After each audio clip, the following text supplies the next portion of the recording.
開塔公草原，向北方進發，就係被譽為中國最美嘅鄉鎮丹巴啦。早喺漢代，丹巴已經出現碉樓。到咗明清時期，古碉嘅數量已經超過3000座。雖然經歷時間嘅洗禮，現存嘅古碉仍然保存咗500幾座，令丹巴成為全世界最大規模嘅古碉樓群。而家明明係9月啦，但係呢度得個7、8度喎，因為其實呢度咧有成海拔2000幾米嘅。咁我而家去緊丹巴，咁丹巴其實咧有一個河谷裏面嘅縣城之稱嘅。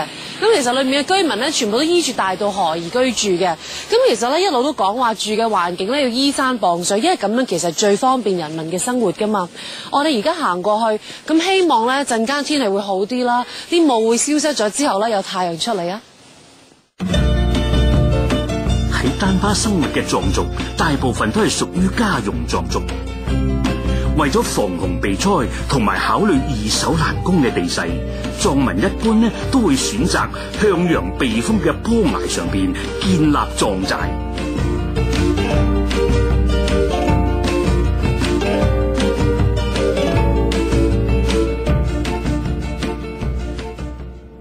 嗱，其實我而家喺條吊橋上邊咧，大家見到有好多彩色嘅，好似旗仔咁樣啦。其實咩嚟嘅咧？嗱，西藏叫呢啲咧叫隨象旗啦，或者天馬，或者咧叫做經幡。咁其實咧，佢印有唔同嘅經文喺上邊嘅。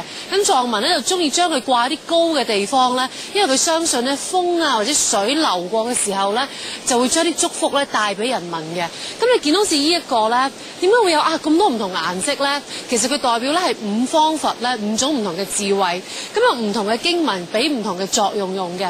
我哋再入去睇下。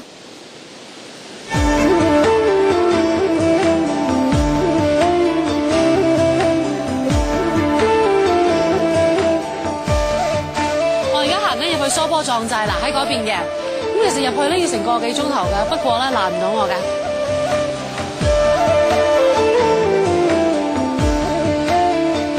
㗎。由山腳遙望參天嘅碉樓，就象徵住藏民與世隔絕嘅一份神聖。蘇坡藏寨係大渡河峽谷裏邊集中最多古碉嘅地方。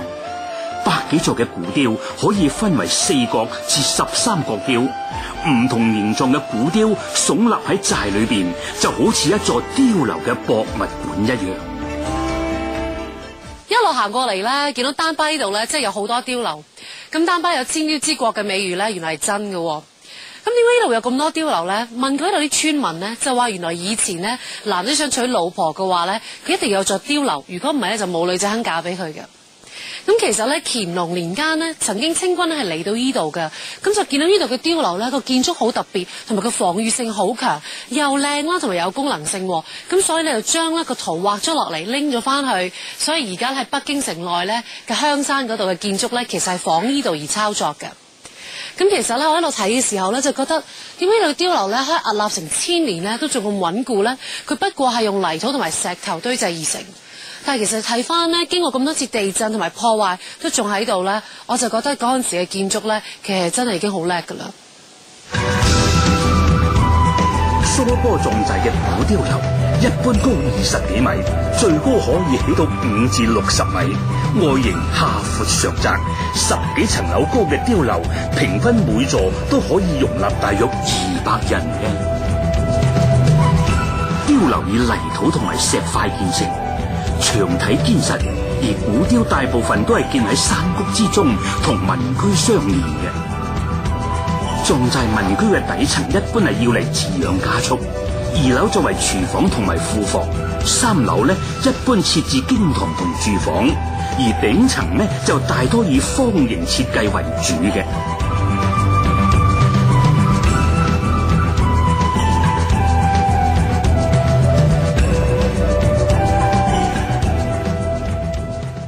行咗個幾鐘頭啦，終於嚟到呢個蘇坡藏寨啦。咁再睇呢度咧，藏族居民嘅居住環境咧，就嚟到呢一家人門口喎。咁其實我睇到門口咧，佢好多藏族咧嘅呢個特色咧，譬如石頭上邊咧刻有呢個經文啊，同埋咒語喎。咁但係咧，佢門口呢度咧又有咧我哋中國人咧嘅門陣啦。你好，你好，你好，你在工作啊？啊，我们可以进来嗎？可以啊。那我陪你那邊坐好了。丹真寺馬係藏寨中傳統嘅藏族人家，祖先自從喺300幾年前定居蘇波之後，就一直以呢度為家。傳至丹真寺馬已經係第7代啦。佢而家一家6口，依然係以農耕畜牧為生。丹真寺馬，我看到這個附近啊，都很多雕，對不對？對。那有什麼不一樣呢？就是因為雕與雕之間是不一樣的。對對對。這是唯一的五角雕樓，丹巴只有一座五角雕樓。嗯。唯一到今只有這座。嗯。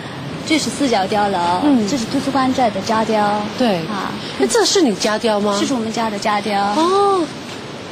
原來咧，頭先咧，丹真寺馬同我講咧，就話咧，原來每一家人咧都會有一個家雕嘅，咁咧佢個作用咧係攞嚟防禦啦，同埋保護依家人嘅安全嘅，咁咧所以咧佢就話唔同嘅形狀啦，咁但係原來咧佢哋屋企一座咧喺呢度唯一一個咧5角嘅碉樓嚟嘅。古碉樓一般分為家碉同埋寨碉2種，寨碉呢係以村寨為單位而修建，目的係保護成個村寨嘅村民，作為瞭望嘅用途；而家碉呢就以民居單位建設。碉樓嘅入口一般呢都會起喺距離地面6米以上嘅高度，因為藏民會先進入碉樓，然後再修起樓梯，目的呢就係防禦敵人進攻。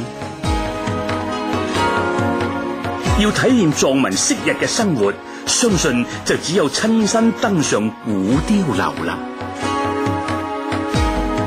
嗱，其實咧，我本身咧就好畏高嘅，咁所以咧行呢啲咁嘅木樓梯咧，我就好驚。不過冇辦法啦，因為行咗成個幾鐘頭先上到嚟咧，都要頂硬上噶啦。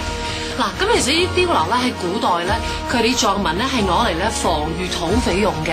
咁如果一有土匪嚟襲擊佢哋嘅時候咧，佢會連埋糧食一家人咁樣搬入嚟呢度住幾個月嘅。咁佢哋咧就用呢啲咁嘅槍仔咧掟石啦，同埋放箭落去，直到所有嘅土匪都走晒或者消滅晒咧，佢哋先會走翻出去。其實呢種生活模式咧係我哋香港人理解唔到，好原始嘅，但係都有佢哋嘅生活智慧喺度。藏族嘅民居同埋建築隱藏住昔日古鎮嘅歷史同文化，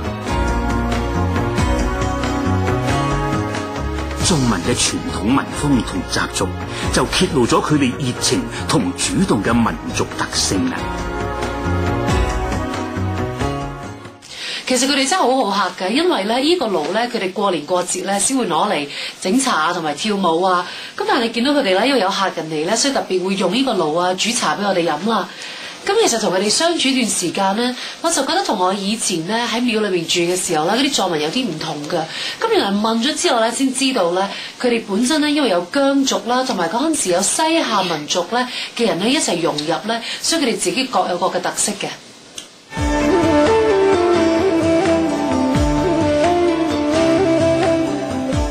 曾經生活喺藏廟1年，一直以嚟對藏民都有一份特殊嘅情意結。呢次4川之行，我係選擇延續呢個緣分，深入川西北嘅蘇波古鄉鎮。為咗迎接我同攝製隊，藏民唔單止刻意打扮，換上一套過年先着嘅傳統服飾，仲特別生起炭火招待我哋茶聚。一份簡單嘅重視，我揾到城市入邊遺失嘅溫暖。古鎮係居民嘅樂土，亦都係文化嘅根源。隨住現代社會嘅發展，古鎮逐漸成為消失中嘅碎片。